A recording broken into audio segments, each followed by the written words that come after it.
જામનગર શહેરમાંથી એક સકારાત્મક અને પ્રેરણાદાયી તસવીર સામે આવી રહી છે, જ્યાં રમઝાનના પવિત્ર મહિનામાં કોમી એકતાના અનોખા દર્શન જોવા મળી રહ્યા છે। શહેરના દરબારગઢ વિસ્તારમાં આવેલી બજારમાં હિન્દુ વેપારીઓ દ્વારા મુસ્લિમ ભાઈઓ માટે સેવાભાવથી ઇફતારીની વ્યવસ્થા કરવામાં આવે છે।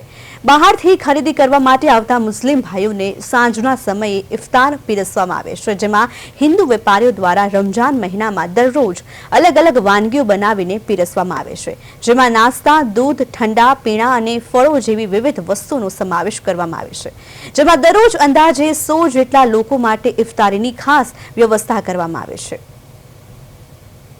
અમે 15 વર્ષથી અહીંયા રોજા ખોલાવી અમે हिंदू भाइयों बड़े सपोर्ट करी अमन काका ये हमारा मेन हड़ता करता आ एरियाना उड़ा काका हमें आया વર્ષનો જીતો હોય અમારો અમે અમારી દુકાનમાં બધું માલ સામગ્રી બધું રાખીએ।